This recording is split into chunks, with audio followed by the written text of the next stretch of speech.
everyone. இன்னைக்கு நம்ம unit 14 short ஆன்சர்ல 12th question differentiate between systematic circulation and pulmonary circulation.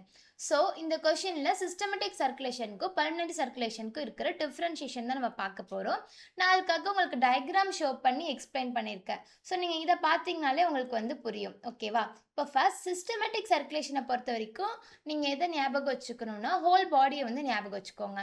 அதே பல்மனரி சர்க்குலேஷனை பொறுத்த வரைக்கும் லங்ஸை ஞாபகம் வச்சுக்கோங்க. ஓகேவா? இப்போது இந்த சிஸ்டமேட்டிக் சர்க்குலேஷனில் எது கேரி ஆகும்னு கேட்டிங்கன்னா இங்கே நமக்கு ஆக்சிஜனேட்டட் பிளட் தான் கேரி ஆகும். ஓகேவா? ஸோ ஆக்சிஜனேட்டட் பிளட் தான் கேரி ஆகும். அதுவே இந்த பல்மனரி சர்க்குலேஷன்ல கேட்டிங்கன்னா இங்க டீஆக்சிஜனேட்டட் பிளட் தான் கேரி ஆகும். இப்போ ஆக்சிஜனேட்னா ஆக்சிஜன் இருந்தால் அது ஆக்சிஜன் இருந்தால் அது ஆக்சிஜனேட்டட் பிளட்னு சொல்லுவோம். ஆக்சிஜன் இல்லைன்னா டீஆக்சிஜனேட்டட் பிளட்னு சொல்லுவோமா? ஸோ அதனால தான் இது கேரி பண்ணுறது. இது சிஸ்டமேட்டிக் சர்க்குலேஷனில், இது பல்மனரி சர்க்குலேஷனில். ஓகேவா? இப்போ இந்த சிஸ்டமேட்டிக் சர்க்குலேஷனில் ஆக்சிஜனேட்டட் பிளட் தான் கேரி பண்ணுதுன்னு சொன்னால், ஸோ இந்த லெஃப்ட் வென்ட்ரிக்கல்ல இருந்து பாடி ஃபுல்லாக போயிட்டு பாடி செல்ஸ்க்குள்ள ஆக்சிஜனை யூஸ் பண்ணிட்டு அகெயின் ரிட்டர்ன் வரப்போ டீஆக்சிஜனேட்டட் பிளட்டாக இந்த ரைட் ஆட்ரியம்க்கு வரும். இப்போ இது ரிட்டர்ன் ஆகுறப்போ என்னவா ஆகுது? ஸோ ரிட்டர்ன் ஆகுறப்போ நமக்கு டீஆக்சிஜனேட்டட் பிளட். ஓகேவா? ரிட்டர்ன் ஆகுறப்போ டீஆக்சிஜனேட்டட் பிளட்டாக வந்துருச்சு. எங்க ரைட் ஆட்ரியம்க்கு வந்துருச்சு.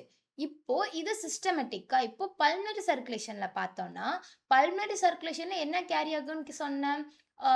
கேரி ஆகுறது பார்த்தோம்னா டீஆக்சிஜனேட்டட் பிளட். ஸோ இந்த டீஆக்சிஜனேட்டட் பிளட் இந்த ரைட் வென்ட்ரிக்கல்ல இருந்து லங்ஸுக்கு போயிட்டு அங்கே ஆக்சிஜனை எடுத்துட்டு அகெயின் ஆக்சிஜனேட்டட் பிளட்டா இப்போ ரிட்டர்ன் வர்றது என்ன? இங்கே ஆக்சிஜனேட்டட் பிளட்டா ரிட்டர்ன் வருதா? ஸோ அதனால தான் இப்போ இது ரிட்டர்ன் வர்றது ஆக்சிஜனேட்டட் பிளட்டா ரிட்டர்ன் வந்துட்டு அகெயின் லெஃப்ட் ஆட்ரியம்க்கு இது இங்கே வந்துருச்சு. ஓகேவா? இப்போ இதுதான் இந்த சிஸ்டமேட்டிக் சர்க்குலேஷனுக்கு பல்மனரி சர்க்குலேஷன்ல நடக்கிறது. இப்போ சிஸ்டமேட்டிக் சர்க்குலேஷன்ல நமக்கு இந்த பாடிக்கு ஆக்சிஜனும் நியூட்ரிஷனும் கிடைச்சிருக்கும். ஸோ என்னென்ன கிடைச்சிருக்குன்னு பார்த்தோம்னா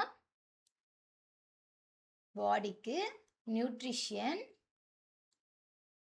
அதுக்கப்புறம் ஆக்சிஜன். ஓகேவா? இது ரெண்டுமே சிஸ்டமேட்டிக் சர்க்குலேஷன்ல கிடைச்சிருக்கும். இந்த பல்மனரி சர்க்குலேஷனை பொறுத்த வரைக்கும் இந்த பிளட்டு லங்ஸ்ல ஆக்சிஜனேட்டட் செஞ்சுட்டு அகெயின் ஹார்ட்டுக்கு வந்திருக்கும். ஸோ லங்ஸ்ல ஆக்சிஜன் பண்ணிட்டு அகெயின் இது ஹார்ட்டுக்கு வந்திருக்கும். ஓகேவா? ஆக்சிஜனேட்டட் பண்ணியிருக்கோம். ஓகேவா? ஸோ இதுதான் இந்த கொஷின்ல அவங்க சொல்லியிருக்கிறது. இப்போ நம்ம ஒரு குயிக் ரீகால். நம்ம என்ன சொல்லியிருந்தோம்? சிஸ்டமேட்டிக் சர்க்குலேஷன்ல பொறுத்த வரைக்கும் இந்த லெஃப்ட் வென்ட்ரிக்கல்ல ஆக்சிஜனேட்டட் பிளட்டா போயிட்டு அது ஹோல் பாடிக்கு போயிட்டு டீஆக்சிஜனேட்டட் பிளட்டா ரிட்டர்ன் ஆகி ரைட் ஆட்ரியம்க்கு வரும். அதே பல்மனரி சர்க்குலேஷன்ல என்ன பார்த்தோம்னா இங்க டீஆக்சிஜனேட்டட் பிளட் தான் அது கேரி பண்ணும். ரைட் வென்ட்ரிக்கல்ல இருந்து டீஆக்சிஜனேட்டட் பிளட் லங்ஸுக்கு போயிட்டு அங்க இருந்து இந்த லெஃப்ட் ஆட்ரியம்க்கு ஆக்சிஜனேட்டட் பிளட்டா வந்துடும். அப்போ இந்த இதுல என்ன பண்ணுதுன்னா, ஸோ இந்த சிஸ்டமேட்டிக் சர்க்குலேஷன்ல இந்த பாடிக்கு இதுல இருந்து ஆக்சிஜனும் நியூட்ரிஷனும் கிடைக்கும். அதே பல்மனரி சர்க்குலேஷன்ல இந்த பிளட் லங்ஸுக்கு போய் ஆக்சிஜனேட்டட் பண்ணிட்டு அகெயின் ஹார்ட்டுக்கு அனுப்பிடுச்சு. ஸோ அதனால தான் இது இப்படி சொல்றாங்க. ஓகேவா? தேங்க்யூ.